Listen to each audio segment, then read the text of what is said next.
নমস্কার, সনাতন ধর্মকথা চ্যানেলে আপনাদের সবাইকে স্বাগত। আজ শ্রাবণ মাসের 18 তারিখ সোমবার, শুক্লপক্ষের দশমী তিথি। মহাভারতের আদি পর্বের 116তম অধ্যায়ে দুঃশলার জন্ম পর্ব শুরু করব।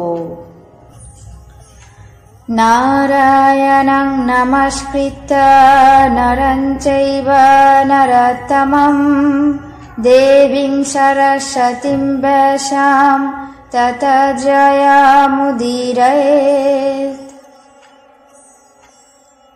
রাজা জন্মেঞ্জয় বৈশম্পায়ন ঋষিকে বললেন, হে মহর্ষি, ধৃতরাষ্ট্রের পুত্রদের জন্মবৃত্তান্ত শুনলাম, কিন্তু আপনি বললেন গান্ধারীর গর্ভে 100 পুত্র এবং একটি কন্যা জন্মেছিল।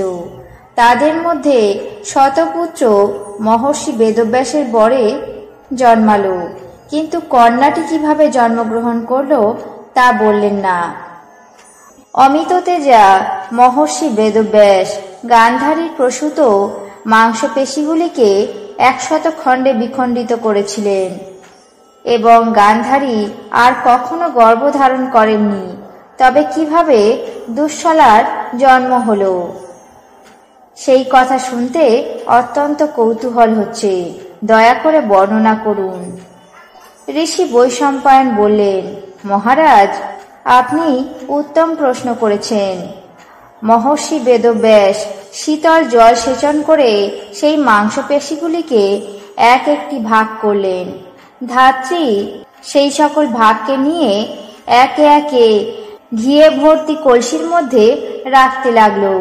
সেই সময় গান্ধারী মনে মনে চিন্তা করলেন, মহর্ষির কথা কখনো মিথ্যে হবার নয়, অবশ্যই আমার 100 পুত্র হবে। কিন্তু যদি আমার এক কন্যা জন্মাতো তাহলে পরম আনন্দের বিষয় হতো। আমার প্রতি দৌহিত্রজনিত লোক প্রাপ্ত হতেন।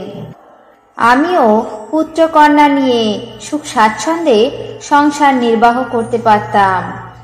আমি যদি কখনো তপস্যা, দান, হোম বা গুরুজন সেবা করে থাকি তাহলে সেই পুণ্য বলে আমার যেন এক কন্যা জন্মায়। গান্ধারী এমন চিন্তা করছেন, এমন সময়ে মহর্ষি ব্যাসদেব তার হৃদয়ের ভাব বুঝতে পেরে সকল ভাগ গণনা করে দেখলেন 101টি ভাগ হয়েছে। তখন তিনি গান্ধারীকে বললেন, বৎস গান্ধারী, এই 100 ভাগ তোমার পুত্ররূপে পরিণত হবে, আর এই যে 1 ভাগ অবশিষ্ট রইল এতে তুমি এক কন্যাও জন্মাতে দেখবে এবং তার গর্ভে যে পুত্র জন্মাবে তার দ্বারা তোমাদের দৌহিত্রজনিত লোক প্রাপ্ত হবে। এই কথা বলে মহর্ষি বেদব্যাস এক ঘৃতপূর্ণ কলসি এনে তার মধ্যে সেই কন্যা ভাগটি রেখে দিলেন। হে মহারাজ জন্মেঞ্জয়, দুঃশলার জন্ম বৃত্তান্ত বললাম।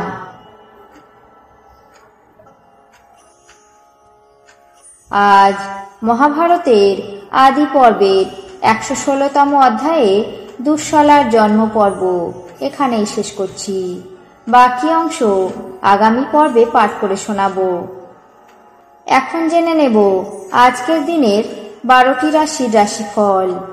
মেষ, দায়িত্ব বৃদ্ধি। বৃষ, টনসিলের সমস্যা। মিথুন, সামাজিক ক্ষেত্রে সমস্যা। কর্কট, অপদস্থ। সিংহ, মামলায় জয়। কন্যা, বিলাসিতা। তুলা, জ্ঞাতি বিরোধ। বৃশ্চিক, লাভের আশা। ধনু, চিন্তান্বিত। মকর, কলা অনুরাগ। কুম্ভ, রত্ন আদি ক্রয়।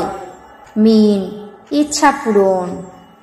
এই ছিল আজকের দিনের 12টি রাশির রাশিফল। আপনাদের কেমন লাগলো তা অবশ্যই কমেন্ট বক্সে জানাবেন। চ্যানেলটিকে সাবস্ক্রাইব করবেন, লাইক করবেন, শেয়ার করবেন। ধন্যবাদ।